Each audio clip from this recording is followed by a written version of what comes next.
Welcome, everybody. We're going to bring this meeting to order. Welcome, everybody. We're going to bring this meeting to order. My name is Tom Regan. I'm the chair of the Royal Oak Area Democratic Club. Then the other officers, could you raise your hand and introduce yourself, starting with our co-chair? Michael Tash. Where's our other officers here? Treasurer and secretary. Michael James, secretary. And we have a thing where if this is your first time here, or if this is your first time here in a long time, we ask you if you'd like to introduce yourself and tell us why you came. It's not required, but is there anybody here, it's your first time here at one of our club meetings or your first time here in a long time? Introduce yourself and tell us why you came.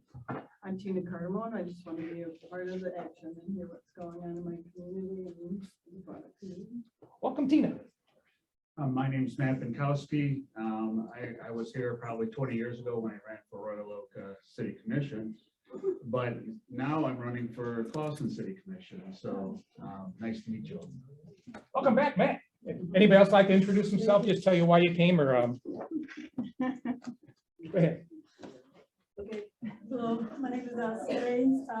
I'm a Democrat who was long time living in Farmington Hills. Now, 2 years ago, my husband and I moved to Royal Oak, and my husband is a member of Democratic Club, but he is very busy at work today, unfortunately. So I'm here to be part of this and to help in the future if I can. So Welcome. Anyone else interested in introducing themselves? Hi, I'm Matt Penny. I live in Berkeley, and I'm here for the 44th District open seat over in the District Court. And I just want to say hello. Look forward to speaking with all of you a little bit later. I think Lisa is here as well. Lisa. Oh, here, I'm going to cut that off. We're going to hear from the 44th District judges. They're going to be on the agenda later on. We're going to hear from a couple minutes from each of you. So everybody except people interested in being 44th District judges. Would anybody else like to introduce themselves? Tell us why you came.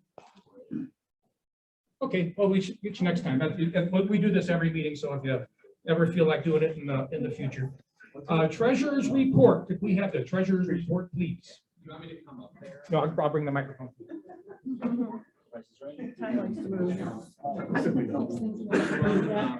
Outgoing treasurer, Ian Duncanson. So I'll give you an update for the month of January. We had $660 of income, including dues, donations, and donations to the scholarship. We had $100 of that go to the scholarship fund, and then $400 expense for the senior center. That may be changing because they gave a partial refund, but refunded, I think, the entire amount since we're not there today. So I'll have an adjustment on the full cost next month. Our current balances before issuing the scholarships that we have today, our current scholarship fund balance is $2,931.78. We will be issuing 2,000 of that.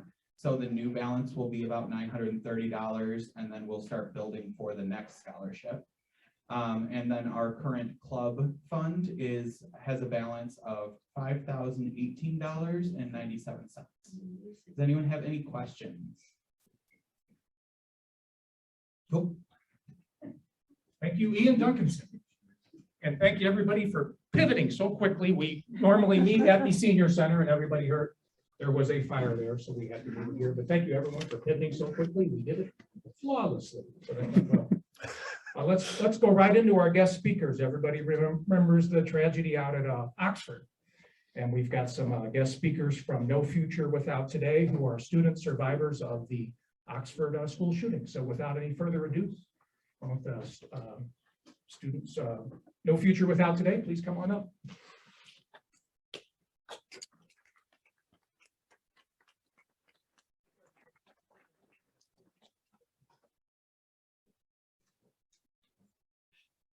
Hi, my name is Madeline Johnson. I'm the co-vice president of No Future Without Today. Hi, I'm Megan Sloan. I'm our outreach and development director of Today. Hi, I'm Jada Knight. I'm our digital director of No Future Without Today. Hi, I'm Raina St. Julian. I'm the other co-vice president of No Future Without Today. And I'm Dylan Morris. I'm our executive director of No Future Without Today. So I'm gonna tell you guys a Put little put your bit. mouth really close to the microphone. Okay. I'm gonna tell you guys a little bit about how we formed. So as you all heard, we're all survivors of the Oxford High School shooting that took place on November 30th of 2021. 4 students were killed, and then 7 more people were injured, leaving an entire community traumatized and grieving. So we all decided that we wanted to take action. So we all came together, did some marketing, did some branding, and created No Future Without Today to take action and to amplify other survivor voices. Yes, some of our policy priorities. We believe that gun violence isn't a black and white issue. It's very nuanced. There are different ways to address it. So we have a very multifaceted platform focusing on mental health treatment and also sensible gun reforms. So in regards to mental health, we want to implement SEL in our school's curriculum, the basic tenets of social awareness and making sure that people know how to interact with each other. And we also think that mental health access should be affordable, it should be quality. And so what we're doing is we're making sure that people have this quality access to mental health care. And especially after our tragedy, we noticed that a lot of our community members didn't have access to this, this quality mental health care access. So we're looking to make sure that people have this access to this. And so in addition to that, we also advocate for sensible gun reform, so safe storage. If a child gets a hold of an unlocked gun and uses it to harm themselves or others, the parents could be charged. And so this could have been widely important in the Oxford shooting if it was implemented. Only a few states have this. Florida has it. So if it can be done in Florida, it can be done here. Yes. Another of our policy priorities are extremist protection orders, also known as red flag laws. So if a doctor, a teacher, even a loved one can start this process, and if a judge after due process finds that a person is mentally unable to own a gun or a threat to themselves or others, their gun can be temporarily removed until they can get the help that they need. Another one of our priorities is universal background checks. So making sure that we can change one word in our background check law from pistol to firearm to make sure that people who are too dangerous to own a handgun can't buy assault weapons. And so we saw on the 25th,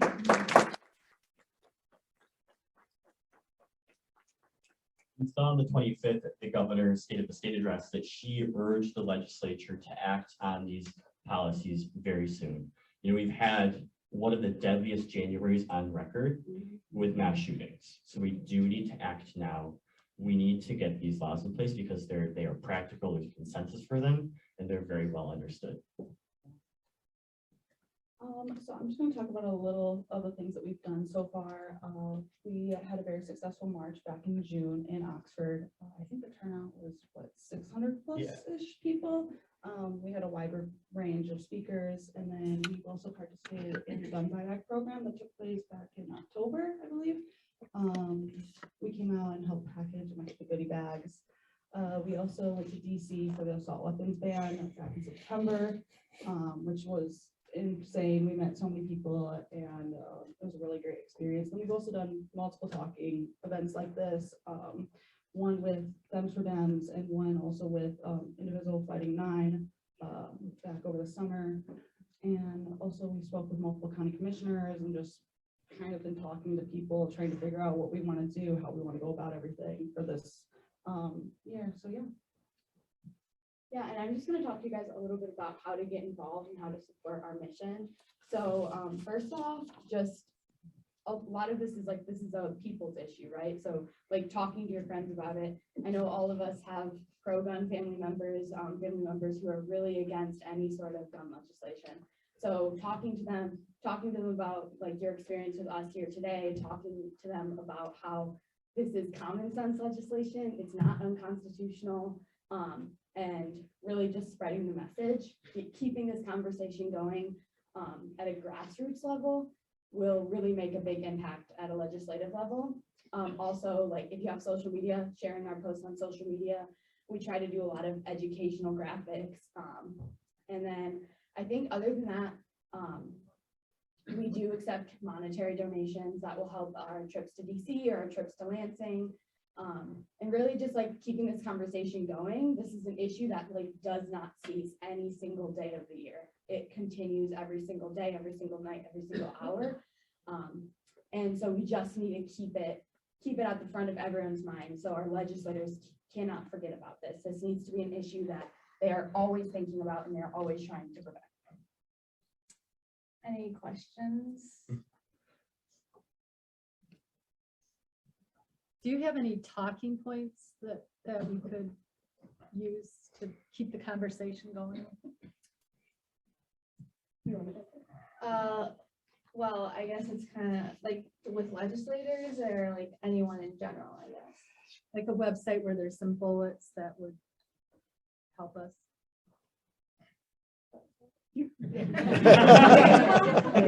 Well, we like are working on our website right now, but I guess some talking points is kind of like, I mean, how do you live in a country that just allows kids to be murdered every single day in a place where you're supposed to get a safe education? I genuinely think it, like, you speak from your heart. Like, if it was your child that didn't come home because they were shot to death in a school, I can't imagine that one wouldn't move mountains for something to change. It's the fact that when you see so many survivors speaking out about this, it shouldn't be us having to do something. I don't think anyone should be in like our shoes in the first place. It's something that nobody's willing to put their shoes in to even talk about. So it's really that, like, do you want to see change or no? That's a great answer. Thank you. Thank you.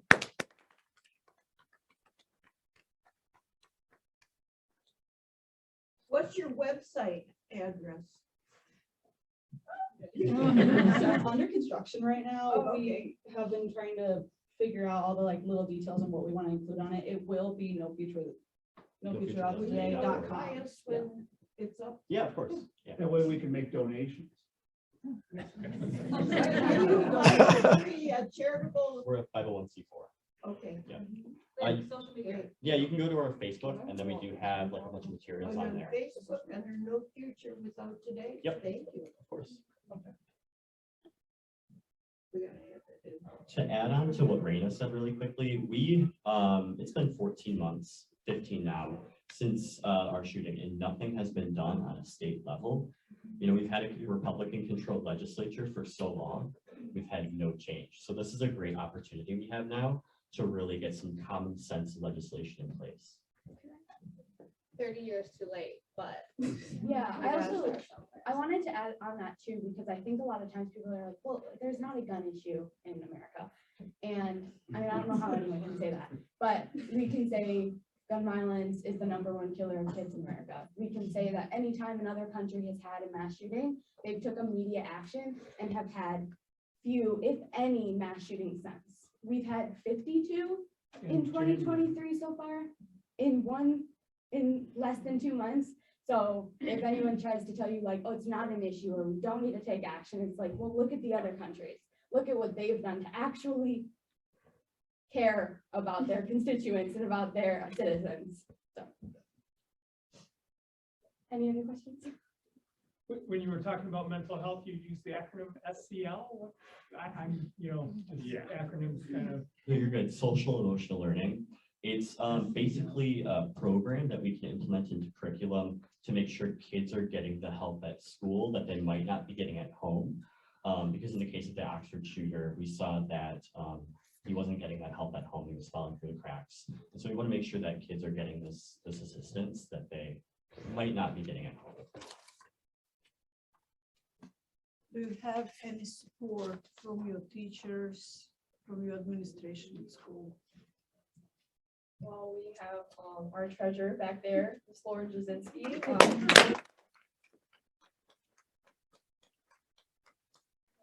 Definitely our biggest fan, and she does so much for us. We absolutely love her. And we've got support from other teachers as well. Great. Any other questions? I'm not sure if this is a question or a comment. South Park had just a wickedly sarcastic take on school shootings. But they sarcastically said the lesson is we need to learn to accept them. But is that the problem with this country? We just become a nerd to them and just like something we have to learn to live with?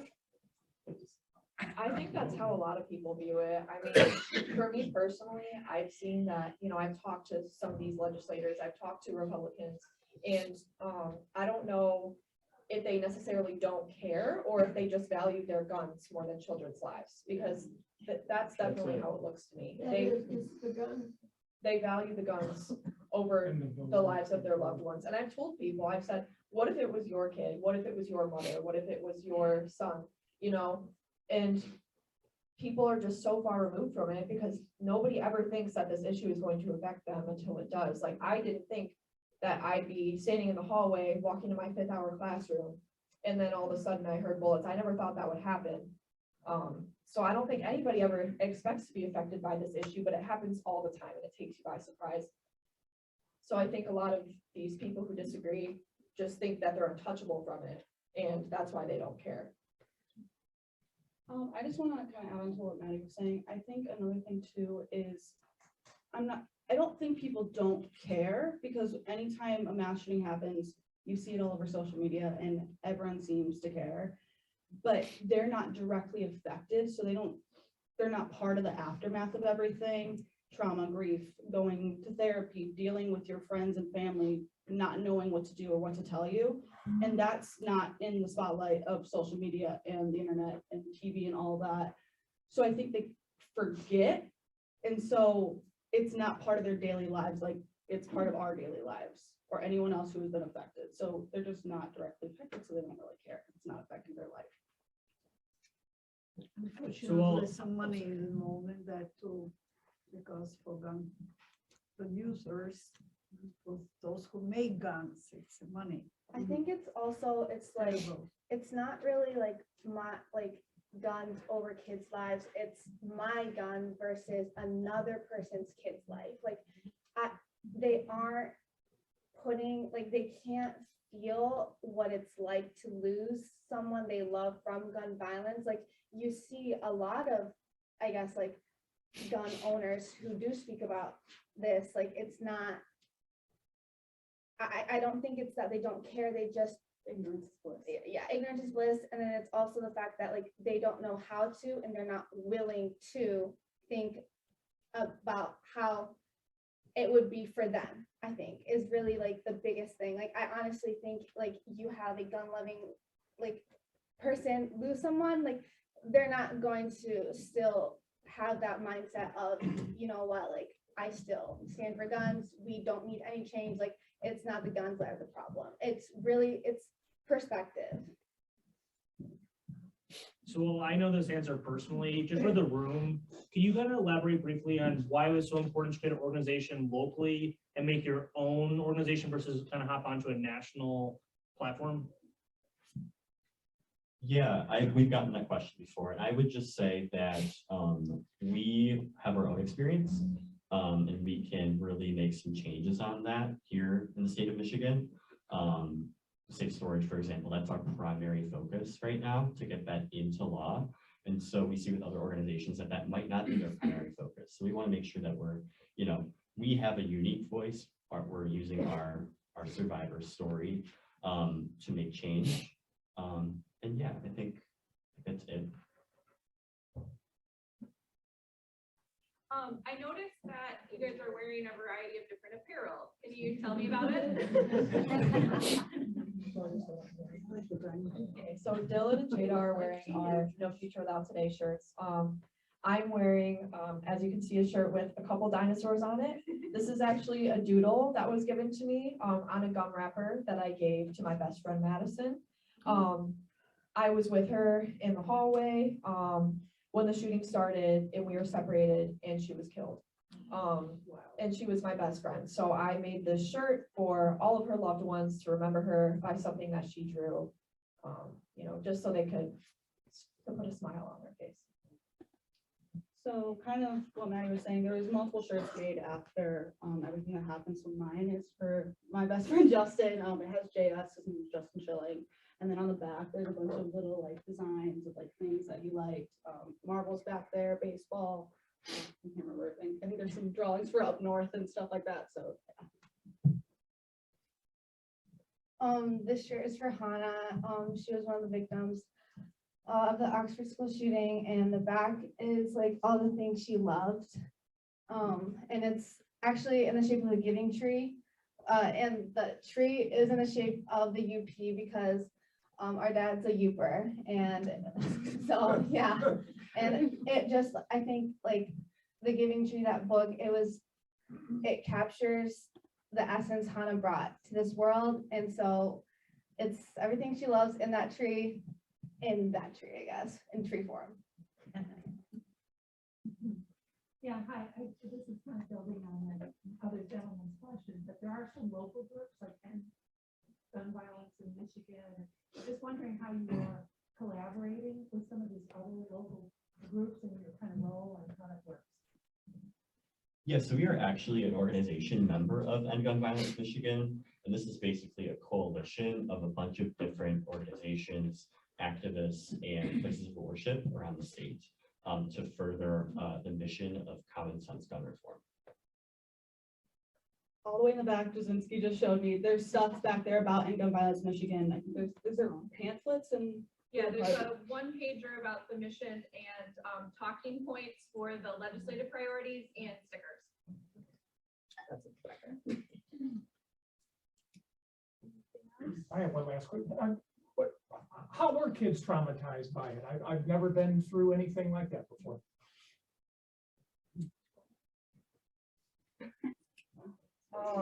I don't think that there is a correct way to describe how exactly this takes a toll on your life. And I don't think that anyone can ever truly understand unless they've gone through it themselves. And I know there's different levels. I mean, there's parents who are struggling with their children as survivors, like my parents. I also had a little brother in the school that day. They've told me that they don't know how to parent sometimes. They just simply don't know what's best for us. So it takes a toll on everybody who is somehow affected. For the kids themselves, I barely left my room for months. I was scared of going anywhere. I still get nervous going to grocery stores, any public space. I don't do well in social gatherings. I think a lot of people would say the same for that as well. Just the stress and the trauma has been a lot. I'm a freshman at Oakland University this year. And it's really difficult for me to be in a school setting. So I take mostly online classes. I've also noticed from another perspective, myself personally, that I've struggled with fogginess and disassociation afterwards. And I know that's one way that trauma can manifest, hypotrauma. So yeah, there are two different types of trauma, hyper and hypo. Hyper is being reactive, so fight or flight. And then, hypo is just not feeling like yourself, like you used to be. Another thing I want to add is after everyone kind of like needed therapy, and that's one thing that I don't think people think of it, is how difficult it is to get into therapy. I know Dylan kind of touched on it with the whole mental health aspect. Another thing we want to focus on is the mental health of survivors, because I know for me personally, therapy is one of the most difficult things that I had to get into, because one, everyone around us was taken up for months on end for appointments, and two, you have to travel like an hour out of state or do online to even get into anywhere right now. So that's another thing that like you kind of need to talk about it to, I guess, make it make sense in your brain.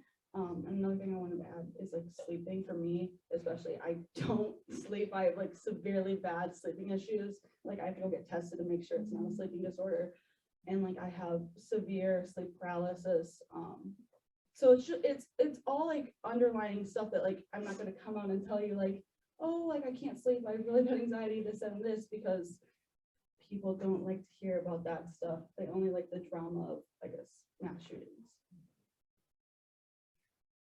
I think it's something where it's unexplainable. Even like you can hear it from us telling you kind of like surface level how it is, but it's like we're teenagers who like I think the way I view the world, like every single thing, it changed that day. It's like even for therapy, like there's like different forms of therapy, EMDR, and you have to find number one for therapy, you have to find a trauma specialist. And when you have 1,800 kids who went through a school shooting that day, well, how many trauma specialists are there in the local area? And then when you want to get into EMDR, which is another form of therapy, like it's just all these things that the community isn't built for. Like we don't have a bunch of mental health workers laying around willing to help us, you know. I mean, there are, just not We did enough. like a month. Yeah, we did for a month. People then- care for a month and then it's, Yeah. then they don't. And so I think it's like the struggle of feeling so alone because we all have our different experience and we're going through it in our own way. There's really no way to describe that, I think, really. I just wanted to add also that everyone's experience is different. You know, there's no one right answer, like, oh, do this, this, and this. You know, every single person went through a different thing that day, and everyone is affected differently. Some people don't like therapy. I haven't been in therapy since, and that's probably not good, but I just don't want to. So everybody reacts differently to trauma, and that's another thing that I think is important to add. Any more questions? Lauren, just a comment. So I'm an emotional person, so just thank you for being able to go fly through this thing. Until all of us collectively view every child in this country as our children, something's going to change. But thank you so much for being able to be here.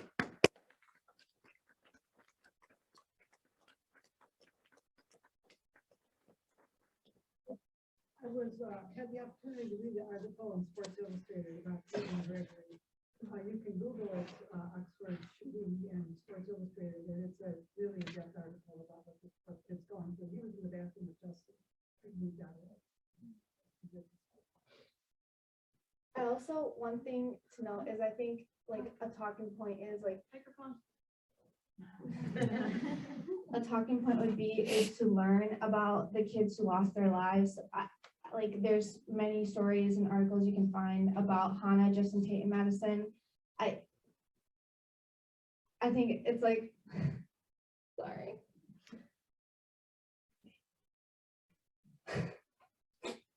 Sorry.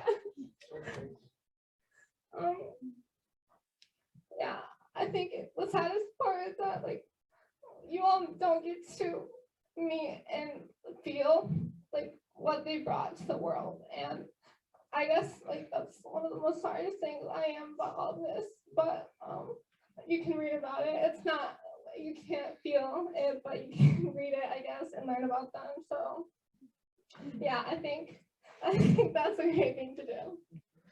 I want to add on to what Raina said. Like she said, there's a bunch of things out there. Even on our Instagram, on No Future of the Day, we posted a bunch of pictures and videos. And I think, obviously, like Raina said, you won't ever get to meet these people and like be in the same room as them. But for me personally, I think videos are the best things you can watch because it shows them laughing, talking, smiling. It shows their personality in any way that I could ever describe Justin or we could ever describe Justin, Hannah, Tate, and Madison. So yeah, and that doesn't just go for us. I think it goes for any mass shooting victims. Like learn about them. They're real people. I think that's one thing that people trip over is that these were real kids with real dreams, real aspirations, real memories, and real friends, and they should be remembered in any way possible. So that's, I think, yeah, that's one thing that if you take away anything, learn about these people because they were real people and all of them were amazing. You're amazing. Thank you.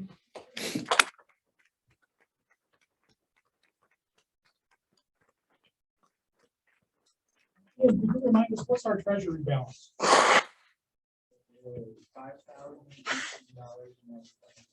Yeah, we're entertaining the obvious motion right now. Yes, ma'am. Donation of $500 to the No future without today. Is there a second? Who? Second. Okay. Any discussion of the motion that we donate $500 to the No Future Without Today? Is that enough? You can amend the motion. Well, I don't know. If they're Yeah, for us, that's the biggest donation we ever made. Okay, any more discussion? Okay, all in favor of us donating $500 to the No Future Without Today group, indicate by saying aye. Aye. Any opposed? Yeah, and thanks a lot, you guys, for coming. Thank you.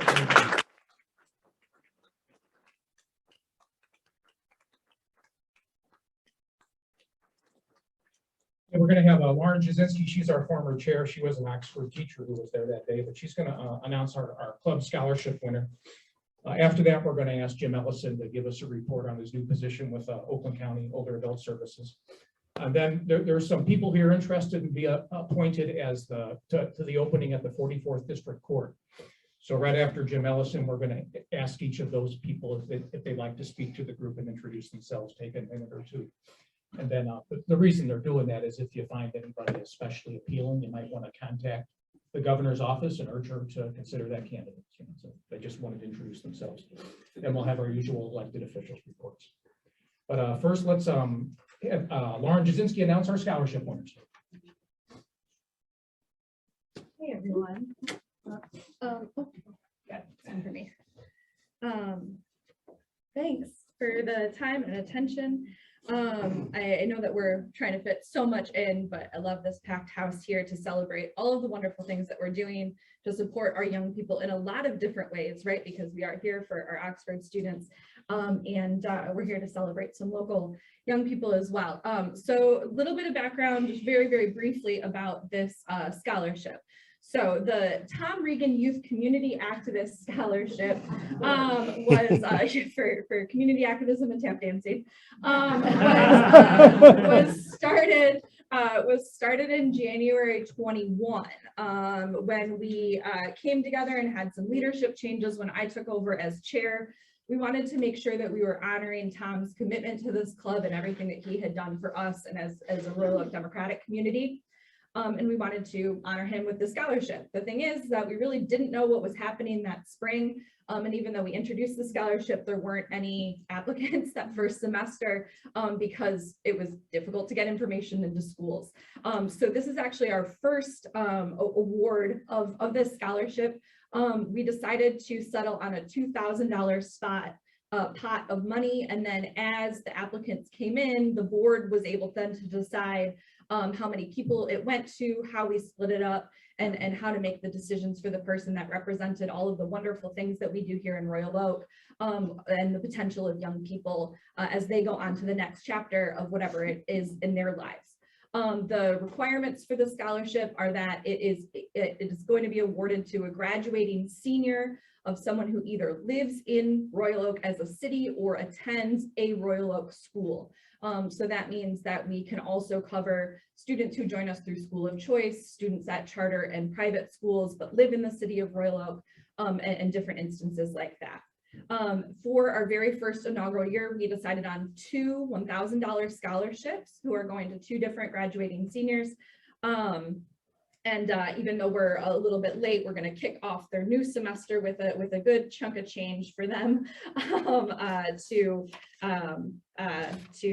continue their education. I want to at this time invite up Maria Papp.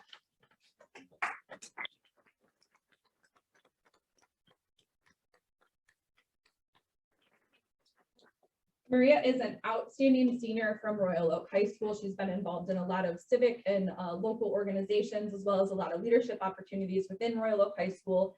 She's currently a freshman at University of Michigan. We won't hold that against her. And she's studying business and computer science, sorry. So we would like to award Maria Papp with a $1,000 scholarship for her continued education.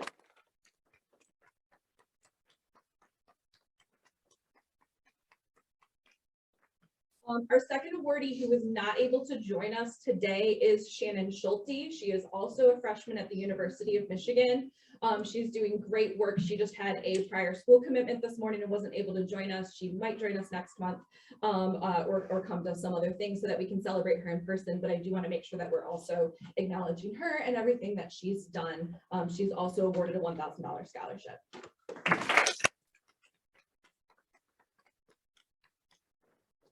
this time, I want to do two things briefly. Tom had suggested that for his time as interim chair, we maybe not name the scholarship after him for the 2023 year. So if I could entertain a motion to temporarily change the name of our scholarship for the 2023 awardees to the Royal Oak Area Democratic Club Scholarship for 2023, I would love for someone to suggest that.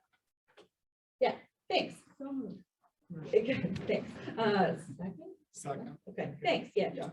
Do you need a name? Do you need a name? Jim. You have to get a name. You need to ask her name. We'll hold it out this year and then I'll it'll talk come to back. Tom later. Yeah. But we're still looking for that tap dancing citizen of the year. We just went the same way. We can, yeah, so we can change, we'll just remove Tom's name for the year and it will become the Royal Oak Area Democratic Club Youth Community Activist Scholarship. Yeah. Is the scholarship available to students outside Royal Oak, such as other member communities, Clawson, Berkeley, that are members of the club? No. That's something I'll have to double check about the way that we work it. Didn't you say if they were a student from another city in Royal Oak? Yeah, but technically our club does represent Royal Oak and Clawson, and so he's just asking if we, to be honest, I can't remember if we included that, but we'll add it either way. Okay. Because that is our member area. Both of our awardees this time around though were from Royal Oak High School. Lisa. Does the awardee need to be going on to college? No, there is no further education requirement. That was important to us because there are a lot of different ways to be active in your community. So it is going to a graduating senior, but they don't have to necessarily be seeking a traditional 4-year university. It could be into training, it could be into the job force, it could be into different kinds of service. Yeah, thanks for clarifying that. Sorry, motion on the floor. Can we temporarily change the name for the year? All in favor? Aye. All opposed? Cool, thanks. So we will do that. Second thing that I would like to do is to kick off the 2023 pot. Like Ian said at the beginning, there is just over $900 currently in our savings account that we use for this money. We would like to ramp that back up to the $2,000 so that we can distribute that in the spring. I would like to suggest maybe a $250 startup from the club coffers, and then we'll continue to raise funds amongst members. You can donate online in any way that you feel appropriate as you pay your dues. It's not pulled out of our, sorry. Yeah, so there is on royaloakdems.square.site where you all pay dues. There is a line item for the scholarship that you can donate specifically to the scholarship. So if you're planning on like paying dues and donating to the scholarship, add the scholarship to your cart and you can choose how much you would want to donate to the scholarship, and that will go directly to the scholarship. Yeah, we don't pull money from our club dues except for this initial donation that I'm suggesting right now. Do I have a motion to get a $250 donation started from the club? Mike? Motion. Good. Second? Thank you, Michael. All in favor? Aye. All opposed? Awesome. Cool. Thanks for that. We'll be adding all that information to our website, adding pictures of the beautiful Maria, and we'll be celebrating them throughout the year. So thanks so much for that.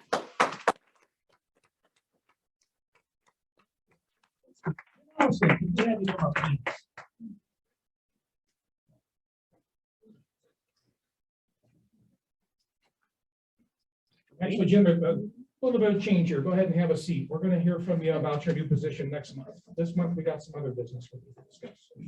Please take a seat. Save your speech. You can use it next month. A lot of folks remember Jim Ellison.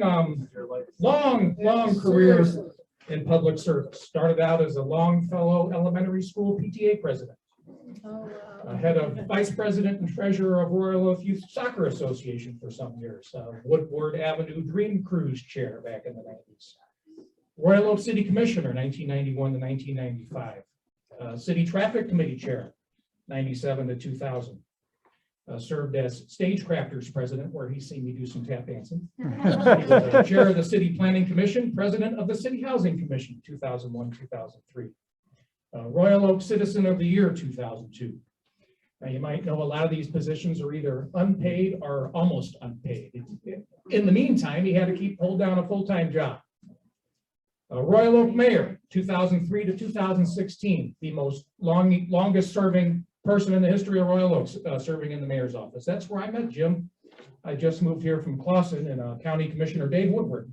I asked him, who should I work for this election? He said, Jim Ellison. And so I actually met him out in Canvas Farm. That was the first political act I did in Royal Oak back in 2003. Jim served as our state representative from 2016 to 2022 until he was turned out.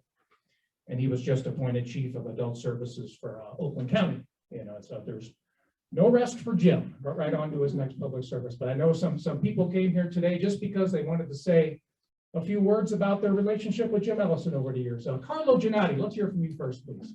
This is our former Royal Oak City Commissioner, Carlo Giannotti, everybody.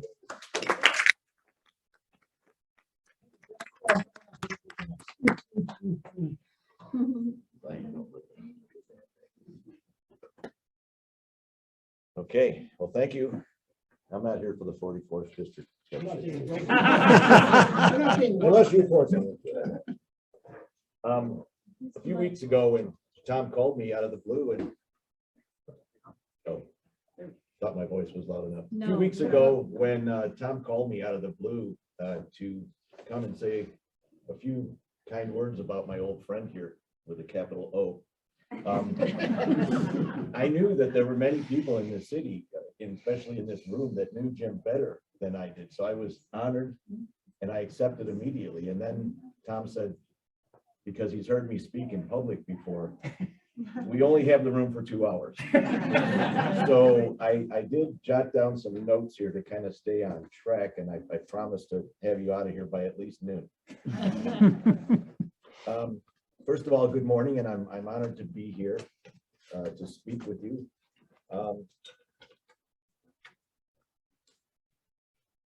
After Tom asked me to say a few words, I thought to myself, how can I possibly say anything that would completely describe this young man seated to my right? So I went to the person who knows best, my wife, Carolyn, and I said, hey, Carolyn, I got invited to come and say some nice things about Jim. Can you help me? And she said, yeah, right. And I said, no. I said, seriously, I mean, I'm serious. And she said, just tell the people that he is probably the most honest, open, and the most respected person that I have ever met. And I said, thank you, but now I still have 10 minutes left. So I started to think about my history, my friendship with Jim, and Carolyn and I seriously got together and we were reminiscing about how our families got thrown together and how we became friends over the years. In fact, my kids know Jim Ellison and have only known Jim Ellison at the helm of Royal Oak politics. When I called my son, Carlo, who just turned 30, he said, I told him what I was going to do today, and he said, cool. Tell Mayor Ellison I said hello. So I met Jim many years ago when fate and good fortune introduced us. As all of you know, we served together on the city commission, and Jim went on to be the longest serving Royal Oak mayor in history. Sorry, Dennis. And then, of course, as Tom said, he went on to serve people of Royal Oak and Madison Heights in Lansing.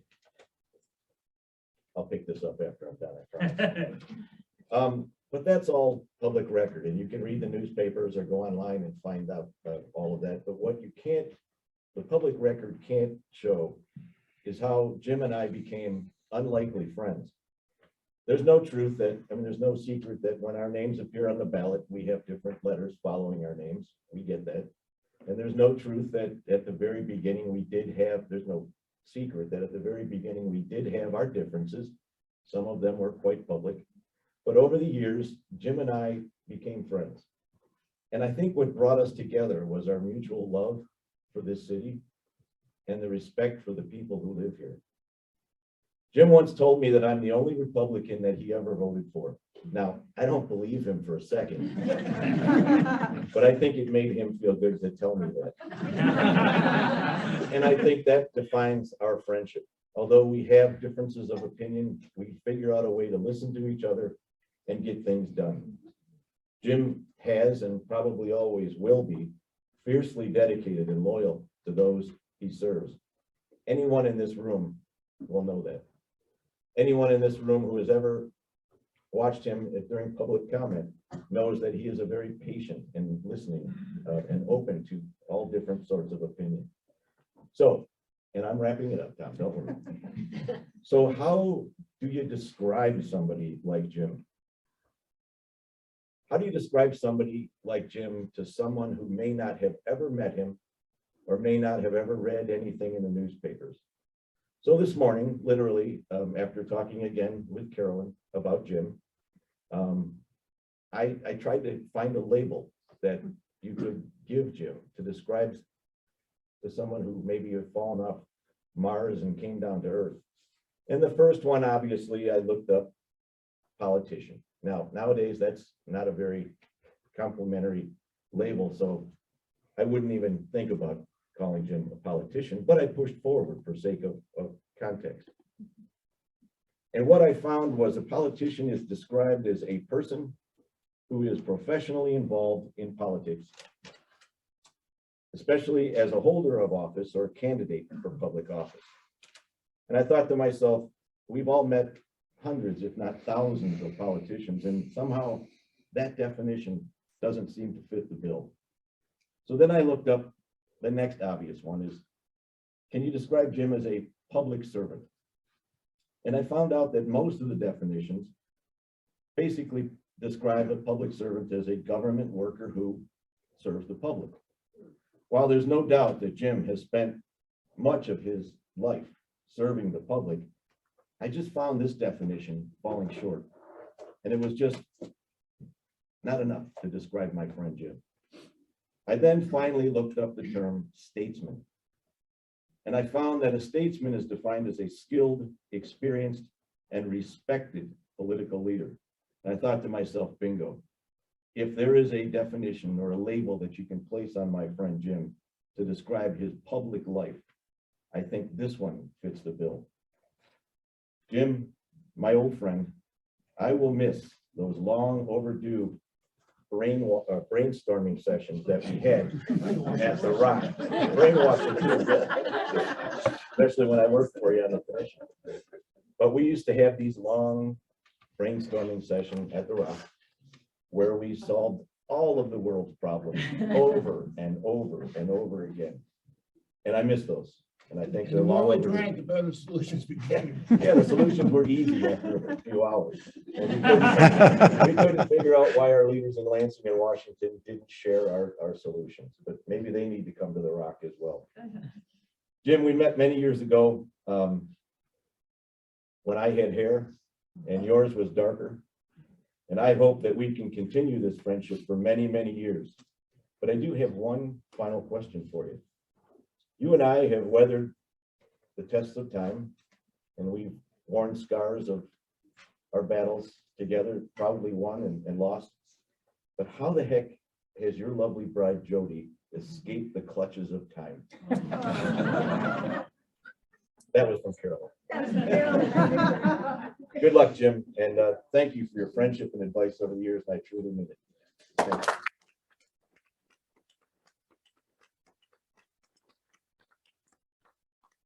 Carlo Giannotti, everybody, former Royal Oak Mayor.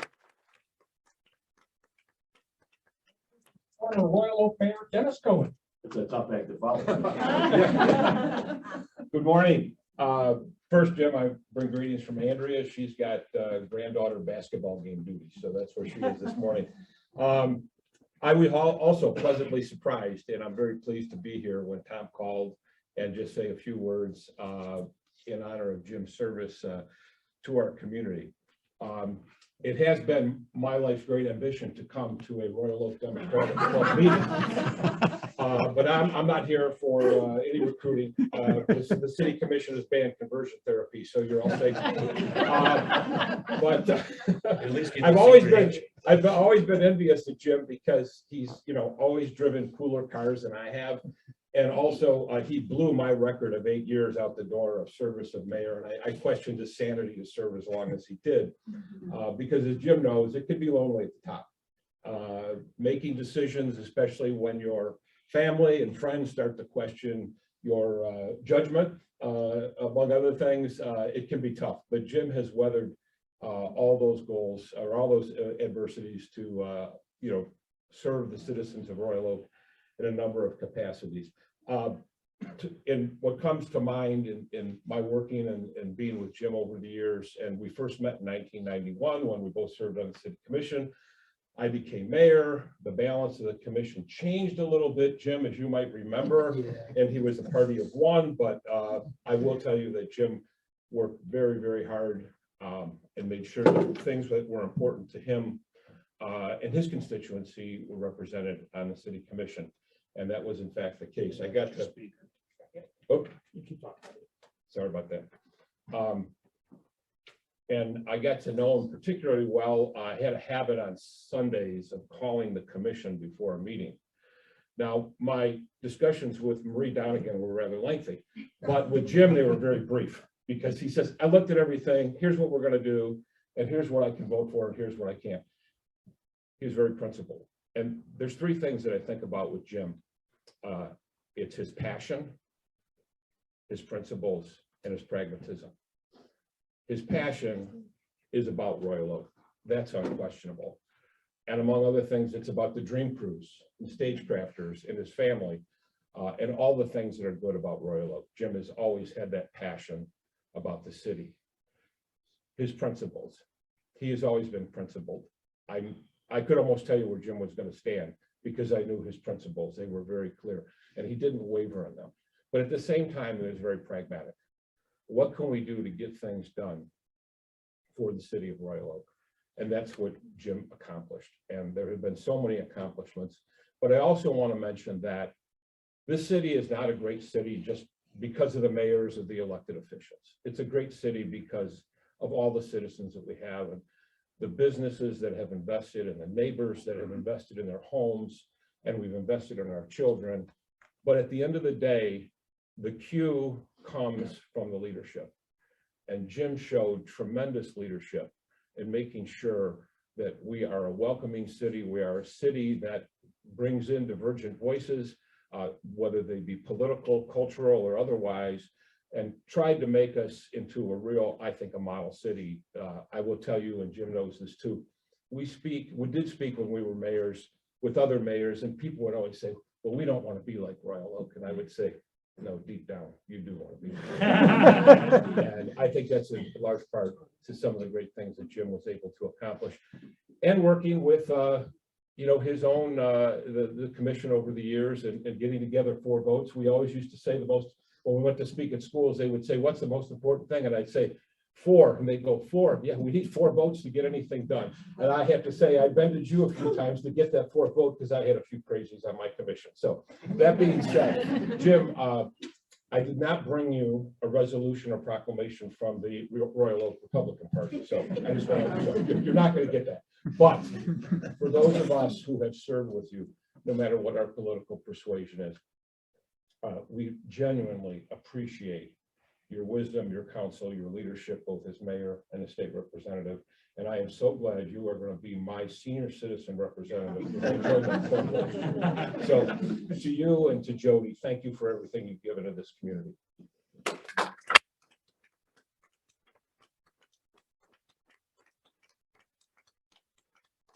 Everybody, former Royal Oak Mayor. Marie Donegan, former Royal Oak City Commission and former state representative. Marie Donegan. Thank you.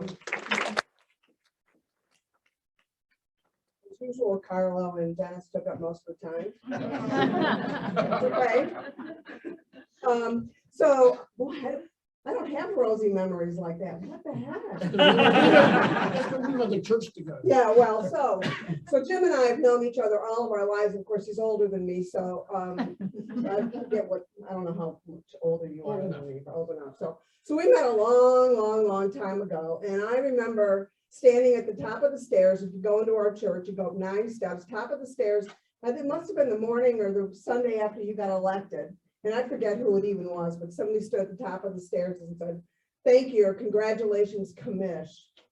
And so I've always thought of you as commish Ellison. So I started working for the city of Farmington Hills back in the day. And so I started looking at city commission meetings, our own city commission meetings on TV. That was when they were first on TV. Back in the Was day. that black and white? Yeah, black and white. And what the first meeting I think I ever looked at, or somewhere around the first meeting I ever looked at, Jim was having a hard time up at that table. As Dennis said, he was a party of one. And it was a difficult group aside from Dennis.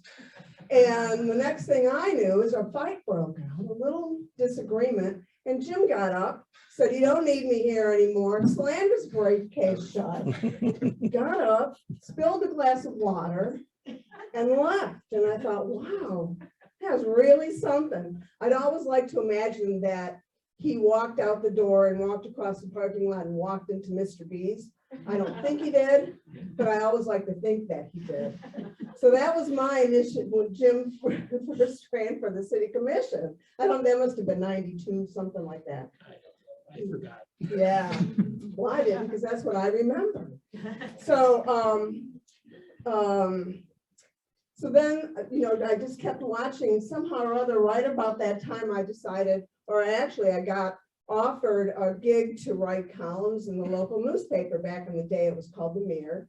And so I did that for a couple of years, I think, or maybe a year, but that was a lot of fun. And the next thing you know, I was running for the city commission.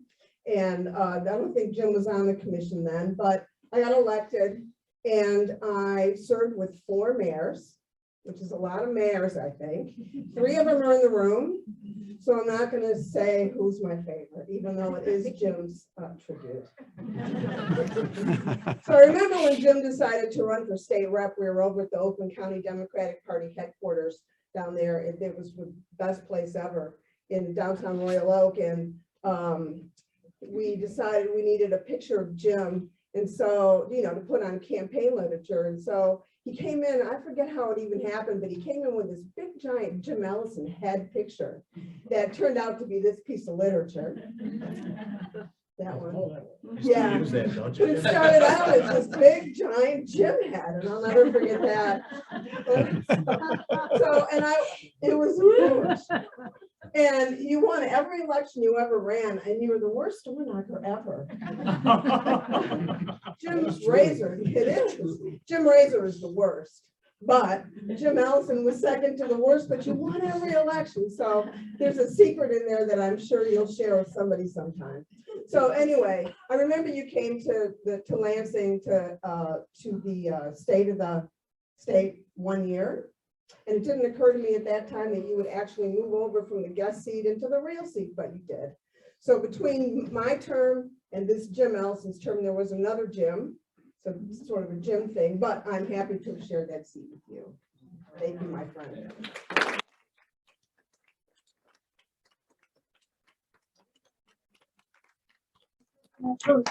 Michael Fournier. Michael Fournier, Mayor of Roanoke. It's gonna be a roast. It's going away. Jeez, all these compliments. Pulse check here. He's still alive. Jim, what can I say? What can I say? All right. I think let's start seriously about the best thing about you, Jim, because that seems to be the trend. Jody Ellison. That's the best thing. I have the unfortunate position to be the successor of a great leader of this community. When I first got elected, I don't know, 11 years ago, Jim was our mayor. And all the beautiful things and amazing things that we see in Royal Oak today, all of the progress that we've made, not just in terms of the buildings going up and our streets getting done and the reforming of our police department. We've done work with the HRC, we've done environmental work. We have really lived up to our values as a community, and it doesn't happen overnight. It all starts with leadership, and it started decades ago with Jim Ellison at the helm. And I think we all have to remember that. Now it is an election year, so I'm going to take full credit for everything. Okay, but outside of this room, but inside this room, we all know that Jim's leadership has been instrumental to that. Just a quick story. Ran for office, not sure why. wouldn't recommend it today, got elected, and Jim immediately stepped into action and said, okay, we have a gift right now. We have a majority on the commission of like-minded people that want to make some meaningful change in the community, and we have to hit the ground running. And before we even got sworn in, Jim assembled us together. We put together an agenda. We put our priorities together. We had some discussions. We don't always agree, but we agree in the basic premise of progress and using our values to make this city awesome. And Jim led us in our first few years to really make a meaningful difference. He sat on the Downtown Development Task Force. Everyone knows Royal Oak for the downtown, and if you're young and all of this, yes, that's what you know. For those of us who have kids or older, I mean, our community is awesome in every pocket and corner. But at that time, our downtown was suffering. Jim jumped right onto the task force, shaped the plan that we're now seeing put into action today, and we've weathered a lot of storms here in the community because of his work. And when he got elected to the state house, I got appointed. I was mayor pro tem. I got appointed. I drew the short straw. Couldn't talk anyone else into taking it because his shoes were enormous. And to jump into that role, I mean, Jim Ellison is Royal Oak. At that time, he was a complete face of Royal Oak. And then you got this kid jumping in to try to backfill for him was just a daunting task. But he was there, even though he could just write everything off and say, oh, hey, I'm a state rep now. You come talk to me. No, he was always involved. He met us after Monday meetings at the Rock, and we would talk about city priorities. He would give us advice, sometimes unsolicited, but definitely give us advice on what we needed to do, some of his thoughts, where the state could help. And we've always had a strong bond and relationship because Jim is I consider him a true friend, and not just as a mayor, as a commissioner, but he's helped me out in my personal life, giving me advice, helping me as a father, helping me as a husband. And he's just been a great, fantastic friend.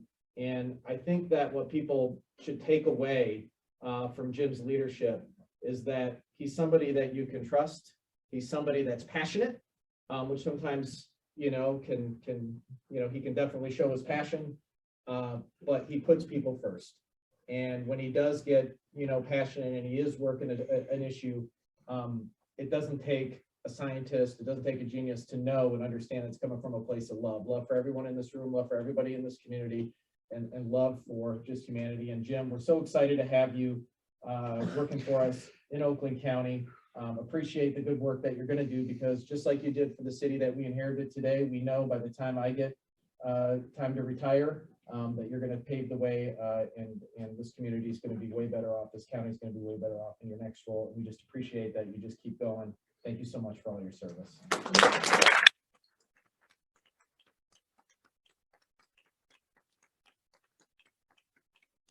Mike Cormier.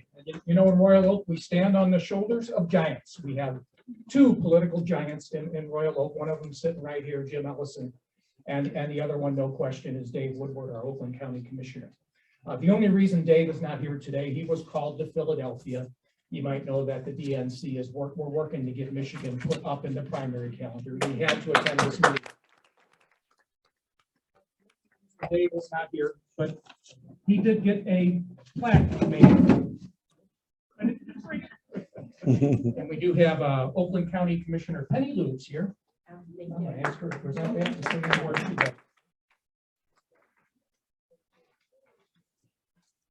Well, I first met Jim when I was mayor in Clawson, and Jim was mayor in Royal Oak. So to have a mentor around someone who is savvy and friendly and down to earth and able to talk to anybody and everybody, no matter the dress or the occupation, was a benefit to me. So whether you know it or not, you do affect people's lives. You're a role model for all of us, and have moved into different areas in life. Now in Oakland County, I'm on the senior ad hoc committee, and for a few years now, we've been heavily invested in senior citizens and what affects seniors. Older adults. Older adults. So one of our ideas was to have a senior department, kind of like we have a veterans department or a health department or other departments in Oakland County. That I'm not a dictator, so that one didn't fly, but we have another opening to start that process. So I have grand plans for you. We'll see how this one goes, but taking care of our older generation, we're all aging and the population numbers are just going up. So you stepped into another role that is just a good fit for you, that you're going to help many, many more people. And we all appreciate that. So, and I do want to recognize Commissioner Cavell is here also. So again, we do have the majority in our county commissioner now, so it's easier to get things done.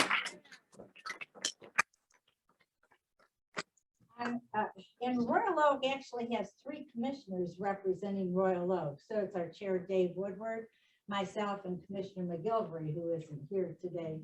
But on behalf of Oakland County Commission, Dave Woodward, Commissioner McGilvery, myself, Commissioner Cavell, we want to present you with a proclamation. I know you have received many in your life, so I don't know where you're going to put this one, but. I don't have office walls. Oh. And it's, whereas, but it's a nice proclamation and we owe Jim a lot. I'll tell you another thing about Jim, just speaking as club chair. People come to meetings like this because they want to interact with political power. And Jim Ellison, above all, understands that. He's always been interested in seeing this club grow. And every meeting, unless he was sick or injured, Jim Ellison was here to meet people and answer questions. He did a lot to build this club. He's a giant in Royal Oak politics. We owe him a lot. He's continuing to serve, and today is just Jim Ellison Day. Thank you, Jim, for everything you do.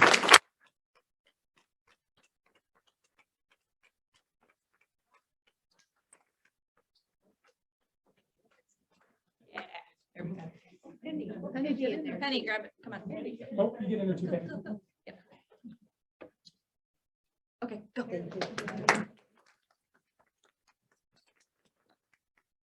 Okay, that was me. I came here to brag about my new position and how happy I am to be there and what this position is going to mean for all of us in Oakland County and damn. But, I am very deeply appreciative. I knew something was up when I saw Carlos standing. Uh-oh, I'm in trouble. A lot of nice things were said, and it kind of describes where my public life is coming to this city. As probably most of you know, born and raised in this community, I've lived here 71 years now, and I can't think of a better place to be. I can't think of better people to surround myself with. I'm talking about the residents, I'm talking about this club, I'm talking about every group that I got involved in. I started early on this. And the first time I ran for office was back in 1990. And quite honestly, I was pissed. I was pissed with what was happening, with the leadership we had up there. No offense, Dennis, but it wasn't good. So I had been involved in youth soccer and stagecrafters and other stuff like that. It's got, I'm gonna put my money where my mouth is. And it wasn't much money, but anyways, but I got involved and I loved it. And public life is where I've dedicated myself for the last probably 35 years now. Along with, as was mentioned before, it's still holding a full-time job up until 6 years ago. But it's been a joy. It's been one of the things I'm most proud of, is I can sit and walk through this community and look at the changes that have happened and how many of those I had something to do with. And it's really rewarding. And I certainly didn't expect this today, Tom. I don't know who put it together, but thank you very much. I know Jody and I appreciate it. And my involvement is going to continue. What do they say? Old politicians don't die. They don't fade away either. They go to the next level of government. I served in local city government, I served in state government, and now I'm proudly part of the Oakland County government. And I've been on the job now for 3 weeks. One of those weeks, unfortunately, I had to go to Seattle because my brother's ill. So I'm really 3 weeks on the job and 2 weeks working, and we're still trying to figure it out. The little speech I was going to give was basically telling you, I really don't know what my job is. They created the position, as Benny said, do something with it. So they've charged me with designing my own position. I mean, really, it's a good gig. But Older people. older adults. Yes. We try to get the word senior out of our vernacular. So officially, I'm the chair of older adult services. And so, and office and everything. So, but yeah, I'm excited for what's coming up. What I'm going to be able to do for you people. We're giving you a speech about it. We'll hold that off for next week time because I want the people in this room to understand what it is the county is doing to facilitate getting the word out and helping older adults as myself. And, you know, they chose an older adult to run it. I mean, I guess I know how to be old or I'm learning how to be old. But but for this tribute today, thank you. Anybody who had anything to do with it, I am so deeply appreciative. Now I'll go home and sit next to Jody and cry. Thank you.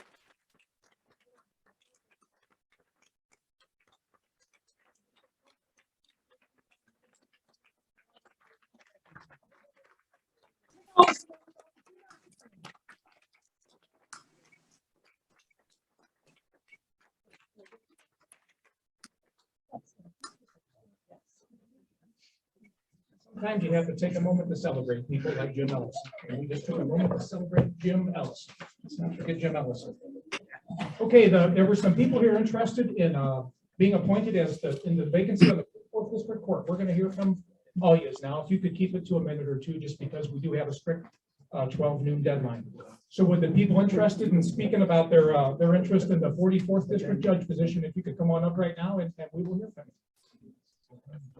I'm going to let you introduce yourself and then we'll just pass the mic down. But April, since you walked up the middle, why don't you go first? Be sure to speak right, hold that microphone really close to your mouth. Hi, my name is Abril Valdez Seward. Abril is April in Spanish. I am a civil rights attorney. I've been practicing for about 10 years. I have been the immigrant rights attorney at the ACLU of Michigan. I have a lot of DEM endorsement and I just became a Royal Oak area DEM member. I scanned my little QR code. So I appreciate you having me here. I want the seat, obviously, because I am a Latina and there has never been a woman on this bench, and because I want a seat at the table. I want to be able to make institutional change, right? We know that structural racism is real, and we know that the only way we change it is by having a seat at the table. And so I have 2 little girls. I want to be an example for them. I carry around and I will keep it short. I will carry around, they did this at school. They go to Berkeley schools and they got their official voter registration.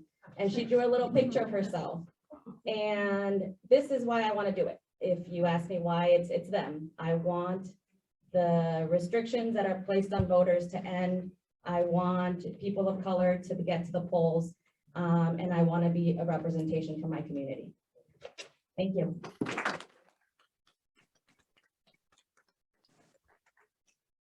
Morning.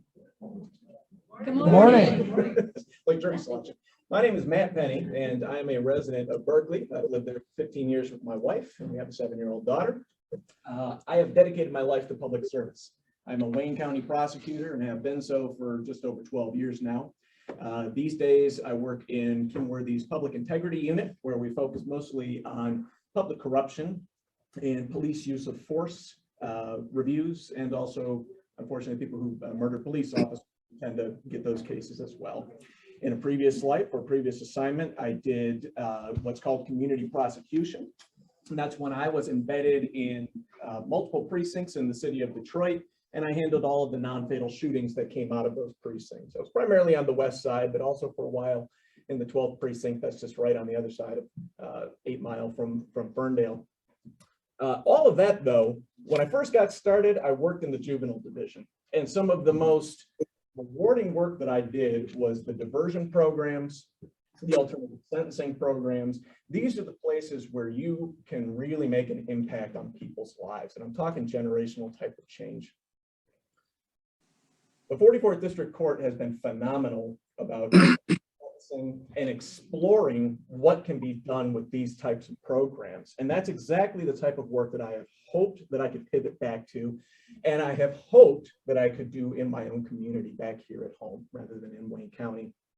I can tell you firsthand, having administered a diversion program that we had called Correct Course for young people, that when you get people early and you can give them services in a meaningful way, where they are close to home, you can really make an impact on their lives and you can change their trajectory in life.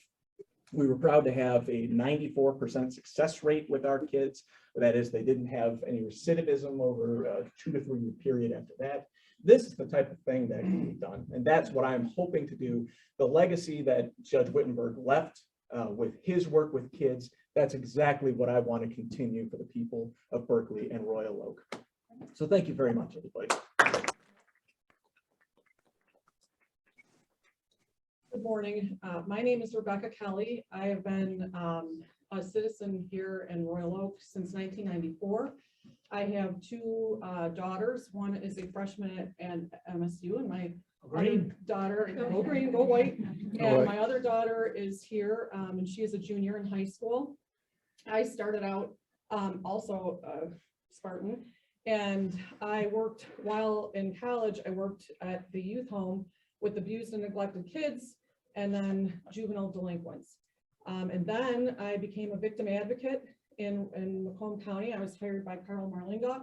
I worked as a victim advocate and went to law school. And the reason why I went to law school was the first case that I was a victim advocate on, it was a gang rape of a young woman by 3 individuals, 2 of whom I had worked with at the youth home. And so while I was there, 3 of the attorneys were Bill Buffalino, Bill Cataldo, and Chris Andrioff in front of Judge Stee and Linda Davis. And I'll never forget it because they were phenomenal attorneys and I had the greatest respect for the judge. And while the case was going on, I thought that's what I wanted to do. And that was working to help people. And I knew that I could do it as a prosecutor. And so as a prosecutor, as a victim advocate, I went to law school. Then I became a prosecutor. I prosecuted sex crimes for over almost 15 years. And then I was transferred into the drug unit. I have been prosecuting drug trafficking crimes, and now I'm the chief of the unit. I'm also a member of the 4 major crimes unit, which we also review cases involving police shootings and all media cases, and this is in Macomb County. So I have, I've lived here. I have not been involved as much as I would have liked to have been, but I have been really focused on my daughters and working as a mom. I've also been a mom in the last 4 or 5 years. So I really and truly, I worked with Jamie Wittenberg, and I find it very important to continue his whole, the teen court is a phenomenal idea. I think that in working with the juvenile delinquents that I did, they really took to heart peer review, and they really, obviously that's important, and I think it's a great thing. In addition, with my work, I feel like mental health needs to be addressed more so. I know there's specialty courts, veterans courts, sobriety, drug courts, and I feel like that is something that I would like to do additional, possibly get with more of a mental health specialty court. So I appreciate your time. I'd be welcome to answer any questions after this, and I would love to serve you as the next judge in Royal Oak.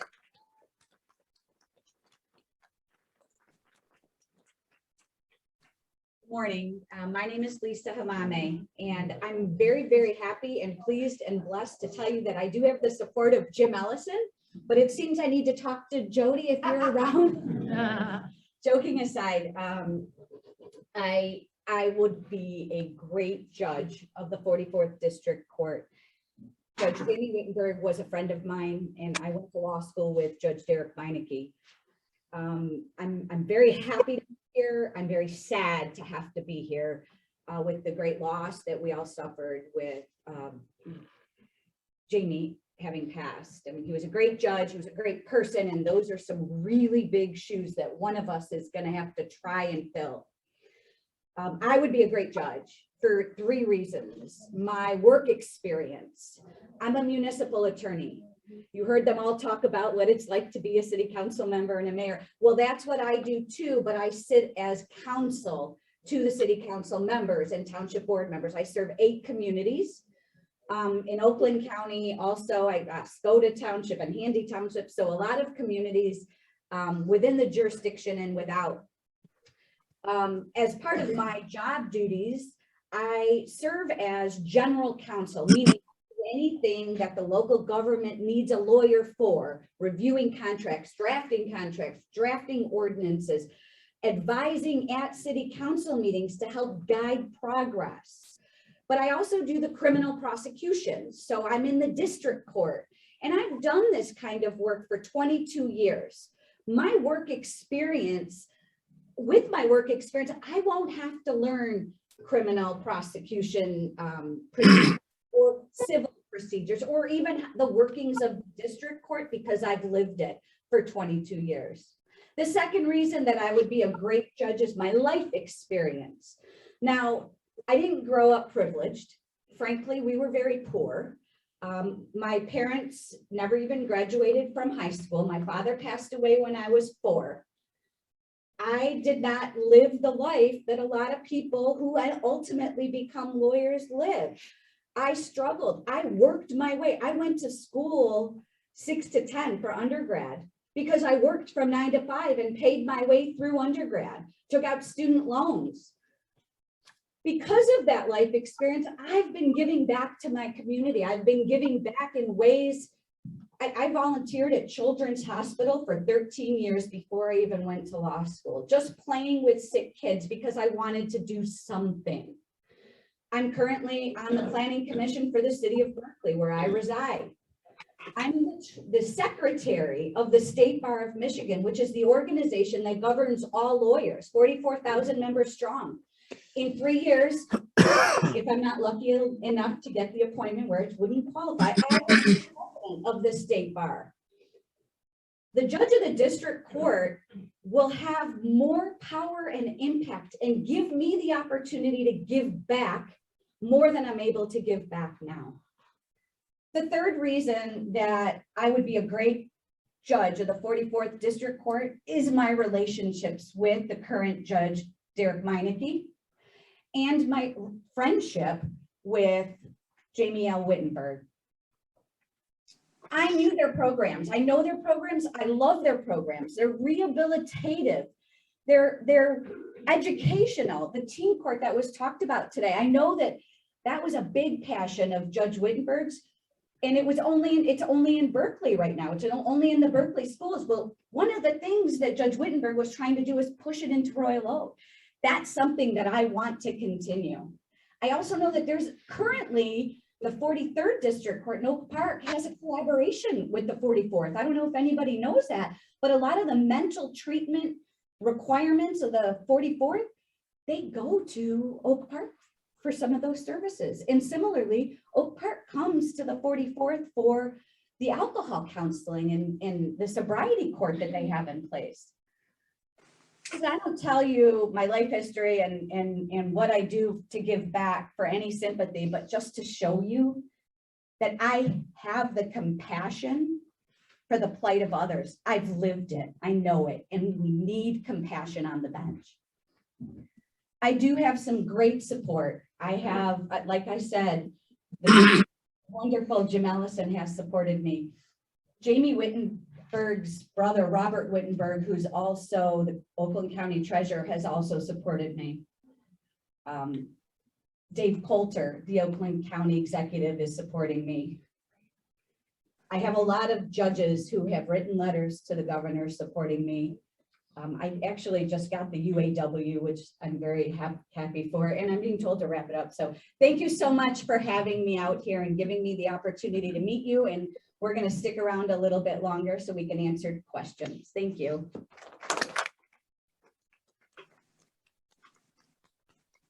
Good morning. My name is Andrew Kolakowski.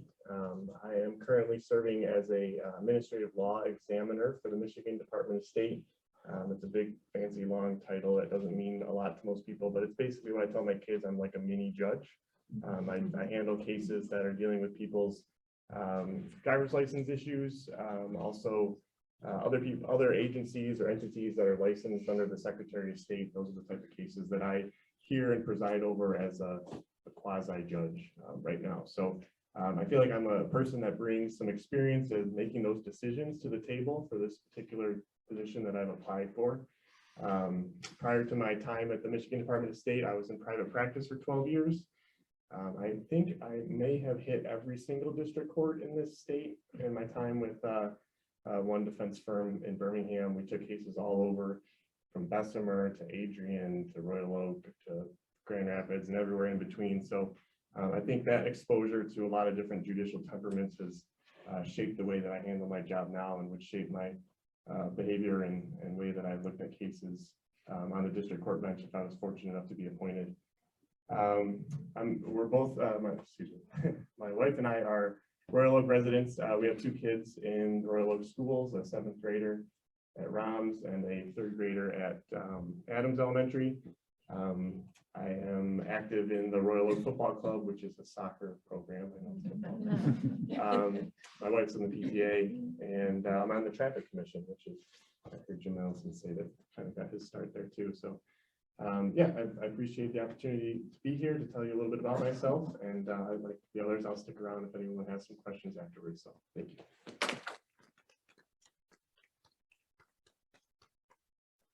Hi. Last and the shortest. I want to first start off by thanking the No Future Without Today. What an eye-opener. My name is Lori Frank, and being a judge is not about me. It's about you. And what I bring to the table, since I guess that's what I'm supposed to talk about, is I've been a collection lawyer for 30 years. I'm a nice person. Please don't throw anything. But having been a collection attorney all these years, I've listened to what people are going through. And most of the people that, I should block the camera, I guess. Most of the people that I work with on the other side don't have a lawyer. So my job is to listen. My job is try to work through a problem.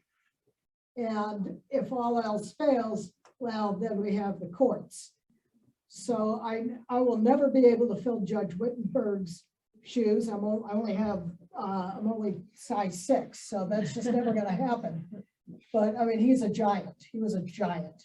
And I am at the twilight of my career. And what I'd like to do is give back. And then the next election, we have many qualified people that you heard from today.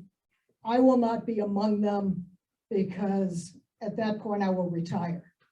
But I want to thank you all for listening. I really appreciate it. And again, thank you to the Oxford guys.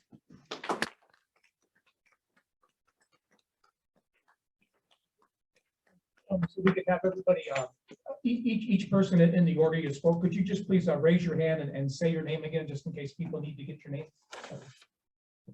Abril Valdez Stewart. Rebecca Kelly. Matthew Penny with JC Lisa Hamame. And Lori Frank. Andrew Kolakowski. Then if anybody has any more questions for him, you can see they're still here. And if you found anybody particularly impressive, they probably appreciate if you contact the governor's office and said you saw the people here at our Democratic Club meeting and you urge her to give them some consideration.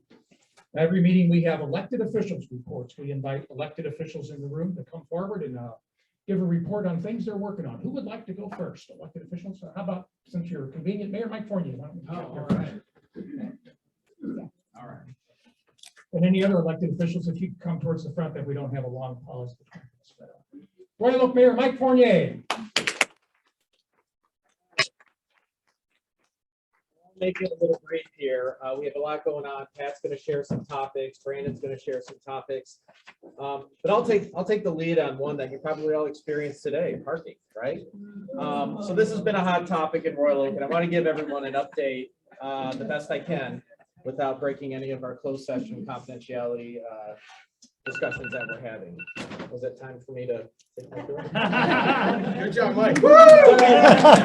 Somebody's meter expired. That's the alarm. No, just. They can go pay before they leave. But just one quick thing. I just want to remind everybody the journey we've been on in parking. So like I said earlier, Jim was a big part of it. We have an amazing downtown. It's growing, it's flourishing, it's weathered a lot of crazy storms.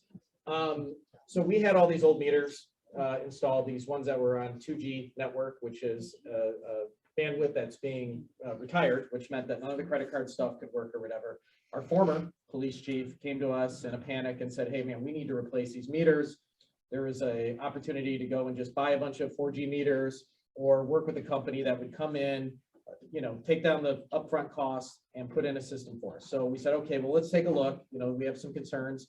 So this company came in and led by the former chief and said, hey, we can do all these benefits. We can make people pay by an app. We can allow people to true up their time. So if you're put an hour in and you come out later and you're 15 minutes over, you can, put your money in or your card in and true up those 15 minutes. And we actually, I think, had one of the, over 500 people participate in a, sort of like a demonstration where we said, okay, what do you think of the system? Everybody loved all the features and everything. And undeniably, the features, on the surface are great. What we've seen in reality is that the system hasn't lived up to its expectations.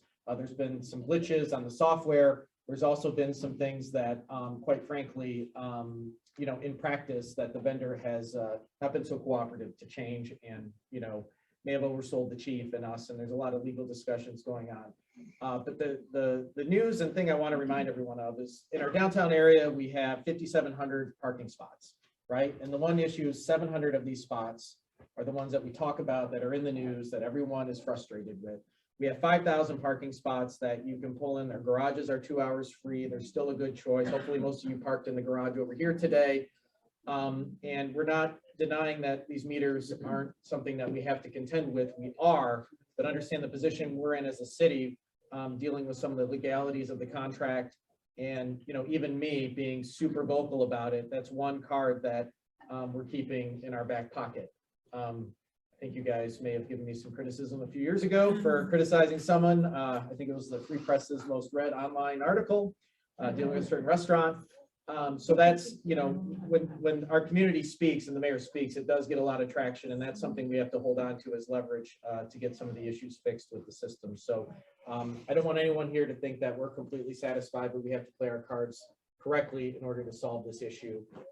And the most important thing I think that we can do as a community is it's not that, we're saying don't complain about it, but, anytime someone goes to the news and says, I want these things to fix my parking, don't come to Royal Oak. I mean, it's like a horrible PR strategy. So as much as we're all frustrated, as much as we're trying to get it fixed, let's just, encourage people to still come and visit, encourage them to use the garages for now. We're going to get through this, I promise. We have some really profiled people helping us work on it. So I figured I'd take the brunt on the parking discussion. I voted for it and I have to be accountable for it. So questions? Yes, young lady in the back. What do people do if they, this has happened with two of my friends, they say, Emma, I know I paid, but I got a ticket anyway. Now what do I do? Fight the ticket, go to the police station. At first, we've moved our sort of the first judicial process out of the courts into the police station. And if they can see clear evidence, they clear the ticket right away. Even if you get it in the mail and you don't believe, just, protest it and they'll take care of it. Some cases are harder. Clearly it's 2 hours on the meters. These meters are there for people to go in and out. If you're going to go out to eat, go do something for 3 hours, then park in a garage or park in another spot. But if you're there 4 hours, can't help you. You violated the rule. But yeah, if there are instances like that, glitches, fight it right away. Yes. Sorry. Related to that, are there ways to go through that process without having to go in person? Yeah. To the police station? Yeah, there is a is it an email address or there's a link that you can go to? Lisa, maybe. I sent an email on to that I was clearly not at fault on, and it was a simple, short email, and it took a number of months, but I got my letter on 2 of them yesterday that they've been dismissed. And just on that point, please do that because, you know, the stack of evidence is better for us. Best case scenario, how long are we stuck with this, with these things? I mean. Forever is worst case. No, I'm just kidding. So I think, you know, our goal is we're in a multi-year contract.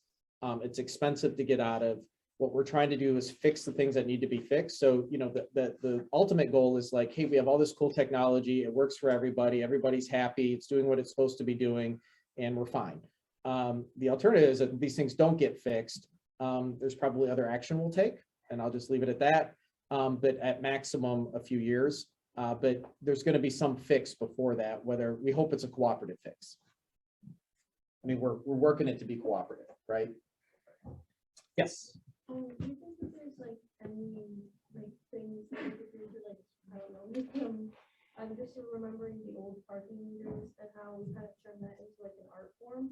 And a lot of them were hand painted and it just brought a very pretty like liveliness to Royal Oak. Do you think there's any way that we could like do something with that with the gray poles that are just there? I love gray. I love gray. No, I'm kidding. No, I thank you for bringing that up because that was one sad part about the old meters. They're going to go away. That artwork was going to go away anyways because we needed to replace the meters. But you've given me an idea because one of the issues that we've identified is that these meters here, they're pay stations and they're not clearly marked as pay stations. So maybe we use art to draw people's attention. I mean, this is me just spitballing here. So I love that idea. I think that's a really good point. And so thank you for that. We'll have some thoughts on that. Mr. Richards. Is the 2-hour fee in structures going to remain in place for a long time? Long time. Geez, so many lawyers and judges in the room. I don't even talk about. I've been deposition prep so many times in my life. I don't know how to answer that. I'll say there's in the foreseeable future. Yeah, there's no immediate, especially with the issues we're having with the meters. Yeah, there's no immediate push. There's some bond covenants we got to look at, but I think we're fine. Any questions outside of parking that you want for the mayor? Just I'll do 2 questions and then I'll keep the answers really short. Yes. Are there plans in the next few years to install protected bike lanes anywhere in the city? We are looking at that. So it's a challenge in some of our corridors because you have a lot of the drives in and out. We are looking at some things in the downtown in particular. Our city engineer is aware that that is something we want to understand and explore. So the answer is definitely not no. It's every time a road project comes up, we have to look at it. That's something that we could do. But yeah, I mean, I know a lot of people have bike lane passion. We think they've been very good for our community. But remember, most of the bike lines we have today were to do traffic calming, not necessarily prioritizing bike lanes. So we got to take it to the next level. One more question. None? All right. Awesome.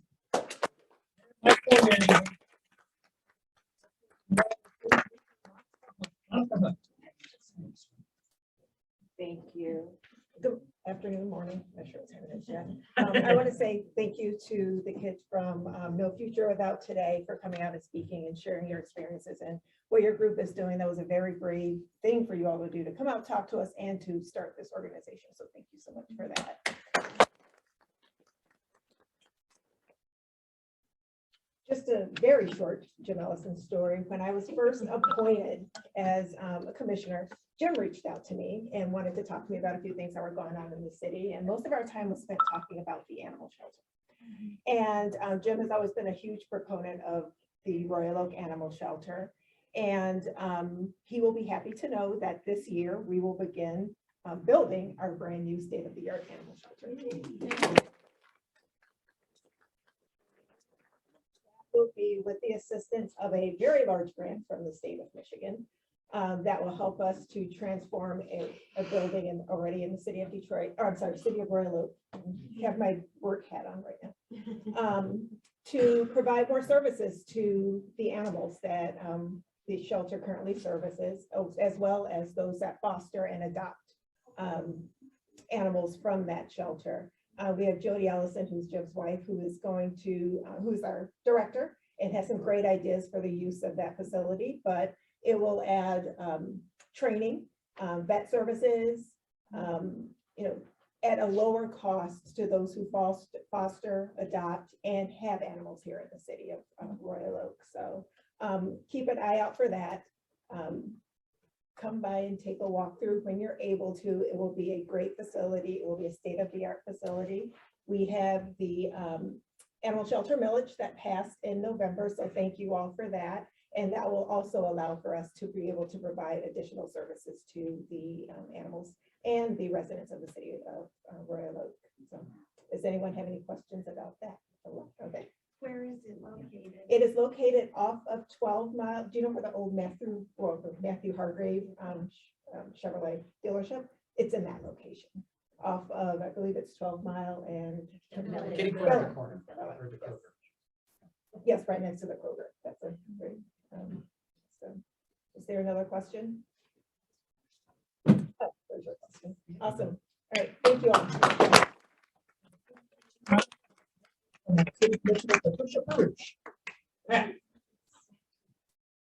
Thank you all. First of all, I want to express my appreciation and gratitude for the Oxford students for being here. In 1991, there was a post office shooting at Royal Oak. None of you were here then, but I was here. I was mayor. It traumatized all of us. It traumatized the community. We still feel that trauma, those of us who are here. Our generation, unfortunately, has failed you. We have not fixed things. And the succeeding generation had a lot of opportunities to do that, and we didn't do it. So I think at this point in time, those of us who are still here, who are still survivors in a way, are committed to doing whatever we can to fix things. It's going to be a hard road, as you know. It's not easy, but we're going to keep trying. Those of us who have witnessed it know that something has to be done. It definitely has to be done. The second thing that I want to mention has nothing to do with Oxford and the gun issue, but all of us in Royal Oak are now going to be involved in what is a new master plan process. It has started. We have hired a consultant, McKenna Associates, to lead this community in revision of our master plan and creation of a new master plan. Our original one, which is in place now, I believe was approved in 1990. It is way out of date. We've had some revisions since then, but we have never had a complete overhaul. We are now in the process of doing a complete overhaul. We have started with individual discussions with community leaders, with some staff people, with some city commissioners. Now the process will move into a lot of public engagement where we'll have a lot of community meetings and a lot of opportunity for the public to give feedback as to what they want to see in terms of land use issues in their community. A lot of issues have been coming to the forefront for us for the last couple of years. The lack of available senior citizen housing, the lack of available affordable housing. We see all these enormous huge houses being built. And our stock of affordable housing is shrinking. And we need to be able to fix that. We need to be able to have housing available for all different types of families, income levels, and so on and so forth. As well as a lot of other issues, and other issues like transportation and recreation facilities and all of that will fold into the master plan process. So you all will have an opportunity to participate in that. So take advantage of that. The last time we had the master plan overhaul attempt, there was some real serious attempts to kind of hijack it for some people who had some very narrow, non-progressive views about what they wanted their community to be, and most importantly, not be, unfortunately. And they kind of sidetracked that process, and it didn't go well. But we're determined not to let that happen this time. We're determined to let the community's voices speak effectively so that we build a master plan for the entire community, and so that going forward, for the next period of time that it is ever in place, it works for the community. So look for those opportunities to participate, either online or in person or in any other way that we provide with you. And hopefully as a community, we'll come together and create a great blueprint for the community going forward. So that's my spiel for today. Have a great day. Thanks again for the Oxford Kids for coming to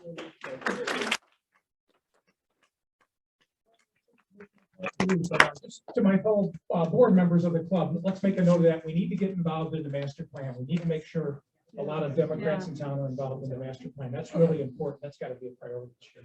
City Commissioner Brandon Colo. Hey, and most importantly, Junior Commissioner Henry Colo here. Okay, so I'm gonna start off by once again thanking No Future Without Today. I mean, you all are the future. Past generation screwed up, like my generation screwed up. We've not fixed it yet. You all can fix it. And it doesn't have to be you, right? You guys have been through a lot. But you're setting up your peers, you're setting up the next generation of you all to come up and fix what we screwed up.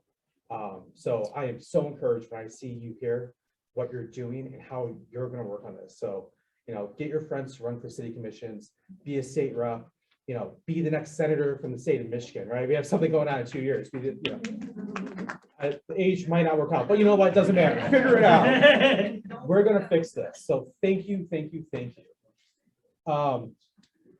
We've heard a lot about what's going on with the city, and you know, thank you to Mike for coming up here and talking about parking, right?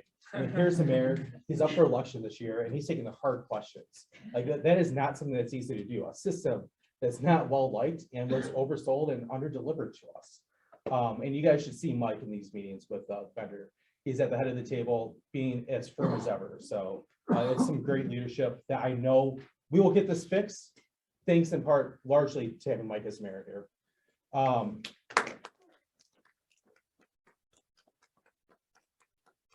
Get fixed, it's all Commissioner Cola.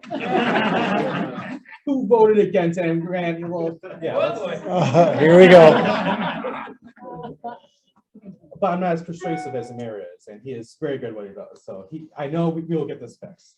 So I just want to say, you know, it is a slower time in the city right now, but look at the cool things going on. I mean, yes, we are not at the senior center right now because there was a fire. Why was there a fire? We're using the millage money to improve the HVAC system so it's not cold all the time. Like, yes, so it's unfortunate today that this accident happened, but it's part of improvements to the community center. We're in this beautiful library right now. I mean, the new carpet, new paint on the walls. Once again, this is publicly funded. It's a millage. Go out, get something from the library things. There's like 1,000 different items from record players, bike locks. It's such a cool place. This is all thanks to the citizens of Royal Oak. So I think we're doing a great job in keeping this community moving forward. There's a long line of people here to talk still, so I won't take too much more time. I just want to say thank you to the judicial candidates that came out. I mean, once again, there's recognizing that this group is important and what needs to happen in the community. I think no matter who we choose here, it's going to be, I mean, there's some great candidates out here who all clearly care and want to take on and continue that service of Judge Wittenberg. And finally, I need to say thanks to Jim Ellison also. Short of Moo the pig and Jody, I think he loves Royal Oak more than anything else in this world. And he's been a great public servant and has actually been a great mentor to me. I mean, it's no joke that Jim will definitely let you know what he thinks about Royal Oak, but how to fix things also. Jim's been great for that. We're lucky to have had him for so long.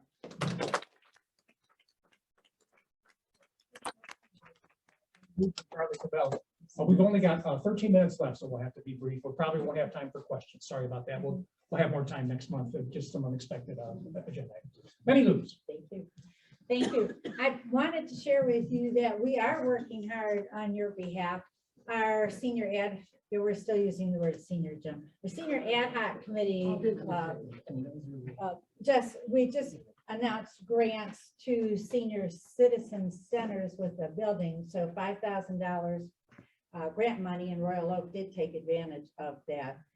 We do have an out of time school grant program that we've allocated $5 million to and have been accepted by many programs to provide activities for our students after school hours. And again, at the beginning of this school year, we did give $175,000 to each school district. If they had any matching monies left, up to another $175,000 that they would receive for counseling and support services in school. So each school district could receive over $500,000 to start that process. There is a big need. So Commissioner Cavell is here today, and I want he's been here in the past, but I'll let him introduce himself and say a few things. Thanks, Penny. And Penny was also like the chair of all the committees and the leadership on all those things she listed out. So like these would not have happened without her, by the way. Yes, good to see you again. I just want, at the end of the year, they have all those like 2022 lists that people come up with, right? So like a month ago, I read this list that the like top 10 things that kids hope for or worry about in 2000 when I was 10 versus the top 10 things kids worry about in 2022. And just to speak truth to power with you all, it used to be in 2000, it was like, I worry about my vegetables or what college I'll get into as a high schooler, or whatever college I'll get into. I worry about a date to the prom, stuff like this. Things I think resonate with a lot of us. Yeah. Right? Because even though I'm 32 and a millennial, right, like there has been like a structural generational shift just in mental health and gun violence. And so like what everyone has kind of been lifting up is, and Brandon said it really well, that you've like been forced to have this political consciousness. And if we all think about why we're here on a Saturday for 2 hours, like there was an origin story that forced us into political consciousness, or that we chose to become politically conscious, a reason why we decided to show up here on a 17-degree day on a Saturday to care about local politics. There's a reason we're here. And what's unfortunate is the reason that you all had to show up. So I just wanted to like give credit to y'all for still doing that.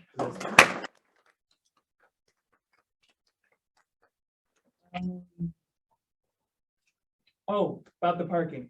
I need to talk to somebody because I'm gonna get a ticket because I showed up before 11 and now the parking meter's gone, so I gotta figure that out too. But also, the bigger thing is, as someone who's about to get their third Royal Oak parking ticket, parking is not transformational change, and change is scary no matter what you do. So to kind of be like team government here, right? Like I know it sounds scary, change is hard. We're not getting what we paid for and all that sort of stuff. But whoever it was that talked about this, transit, that's happening in Oakland County. Like affordable housing, like the mayor put his thumb on the scale for a planning commission, something to make affordable housing for seniors happen in like a 3-2 vote. Like that's serious stuff. Parking, all right, cool. Your dinner's gonna be a little bit more expensive, got it. But like affordable housing, seniors, transit, this is the stuff that matters. This is why we are Democrats. Democrats care about protection. Democrats care about preventing economic harm and social oppression, right? This is what we care about. Parking is parking, right? But like transit, housing, income inequality, this is stuff that they're working on that matters. So I just want to make sure.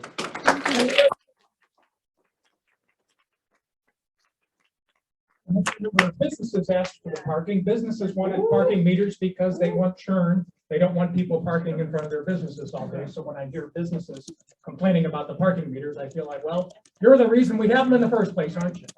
Let's hear from State Representative Sharon McDonald. Sharon McDonald. Everybody, I'm sorry. Can you hear me? I'm sorry that there's still two people behind me, because I really did want to give you a good update on what's going on in the State House. I also wanted to say thank you to the Oxford students. My daughters are 21 and 19. They haven't even been affected by school shooting in their own school, but they still both basically have PTSD over it, just hearing all of the stories. And that is leading to part of their mental health issues that they're having. So it's really important what you're doing, and I appreciate it. And come see me, I gave Lauren my card, and my husband's a journalist, and I gave her his card too. So maybe give him a call. He can do something for you. Speaking of journalists, I'm also serving with Jennifer Conlon, Representative Jennifer Conlon, whose origin story is that she covered the Oxford shooting for the New York Times, and then decided to quit to run for office to make a difference after what she learned. So she's in the desk ahead of me on the floor. I'm very lucky to have come in at this time. I'm going to skip through my little thing here because we are, unlike poor Jim Ellison, we are in majority. So I actually, we actually got 5 committees. They are energy, transportation, behavioral health, very important to me, higher education, and families, children, and seniors. So those of you who want to talk to me about this issue, you know, you can find me easily on the House website. And I have some cards in the back. And two sheets. You can digitally, a QR code, so you can digitally sign up for newsletters, or you can do it the old way and sign up for newsletters. Governor Whitmer has put out her priorities for this term, this 2-year term, and they merge well with our priorities in the House legislature and also our priorities as Democrats. And they include repealing the pension tax and some other taxes. Yes. Let me know. Passing new gun safety regulations. Yes.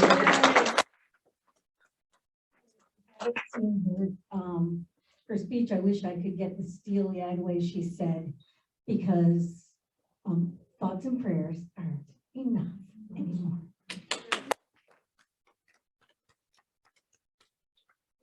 Codify protections for the, well, we hope we're going to do all these things. Codify protections for the LGBTQ+ community with the Elliott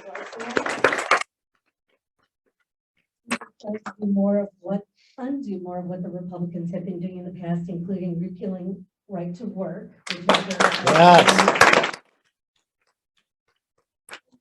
Earned income tax credit, which benefits lower income households. I can tell you Snyder had lowered it to 6%. We are trying to raise it back to 30%, and we are going to give people are actually going to getting the first year of this earned income tax credit in a check in the mail. And we will all be getting checks too. They will be very modest, but there will be some tax cuts coming. In my first month, I have introduced a bill to make Fred Korematsu Day an official holiday in Michigan. He was a civil rights advocate regarding the Japanese internment during World War II. If you don't know about it, you can ask me about that too, because my parents-in-law were in the camps as children. They had something to talk about too. I've also co-sponsored nearly a dozen bills that will help push forward the Gov's goals, including moving up the presidential primary, helping fund our local roads better, giving more of the money that's been going to the state directly to our municipalities, regulate the amount of certain lead that's being used in dinnerware and has no regulations in the state of Michigan, and Charlie, ending discrimination, housing discrimination based on source of income. We hope to get through, and we do have a majority, and we're going to do our best. Just want to say finally, on Monday, I will be having a community conversation in Troy, the community center, from 4:30 to 6. And again, sign up for my newsletter in the back of the room. Thank you.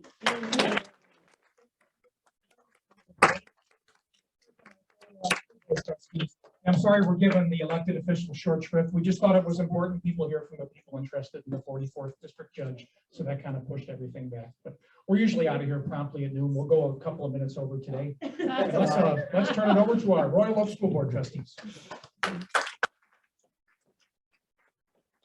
Hi, I'm Mary Ann Van Heidsma, and I want to talk directly to the students. So we hear you, we support you. We will do whatever we can to continue your fight. So just know that we feel pretty passionate about that as well. And just so you're aware, I'm also on the state PTA advocacy committee. And so this is one of our asks at our advocacy conference this year is school safety. And I think Michigan Association of School Board Members as well has this as a priority. So just so you're aware of that as well. And whatever you can do, we'll help you. We'll do whatever you need us to do. So just know that that's there. Just real quickly, there's a lot of conversation about social and emotional support.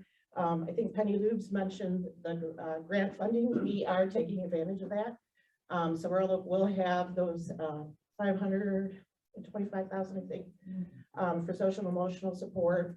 We are also getting some funding from Royal Schools Foundation for social and emotional support, and are bringing in a specialist in trauma-informed teaching that will be speaking to our teachers. So we're very excited about that.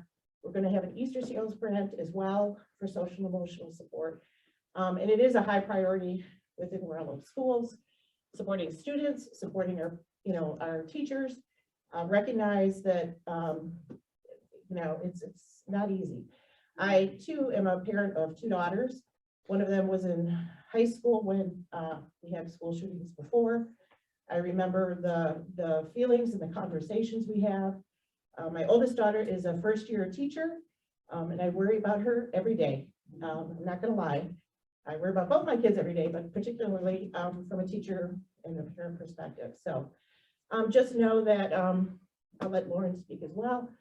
But we're doing a lot in the schools. We also appreciate feedback. We appreciate your support. We want you to contact us if you have any questions whatsoever. And to the judges in the room, I'm also in Royal Oak Youth Assistance, and I know a lot about diversion. So feel very strongly about that particular program, and know that we have those conversations in the Royal Oak Youth Assistance Board as well. So thank you. Marion is being a little bit modest that she can call attention to herself. She was just elected president for this upcoming year. I did just, we won't take up any more time. I did just want to make sure that we acknowledge a little bit of work that we are doing in gun violence prevention and what we can do, right? That we know that we're not the ones that get to pass laws, but school boards can be involved in some education efforts.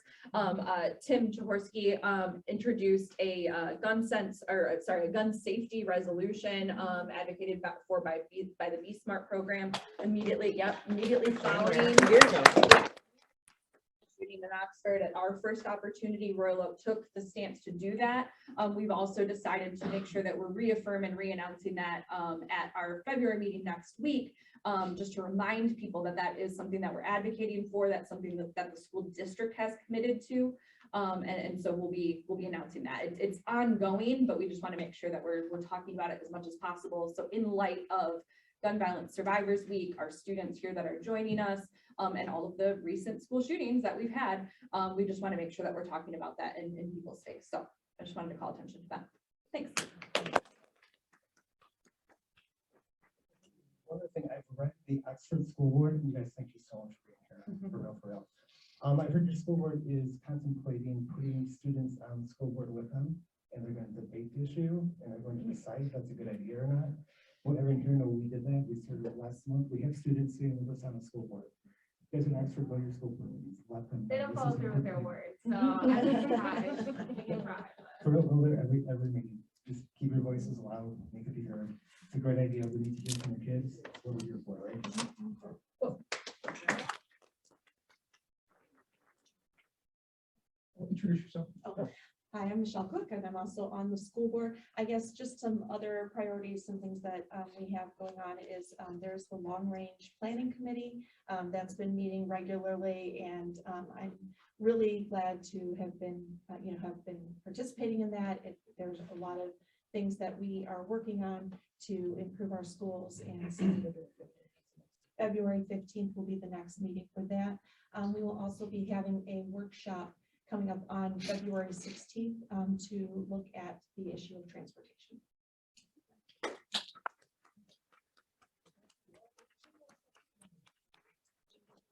All right, we're just going to have to rush through the end. Next month, our guest speaker will be Kimber Bishop Yankee from Kids Empowered.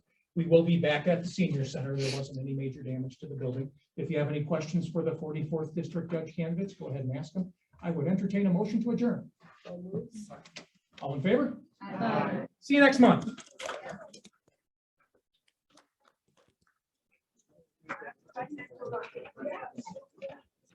Jim.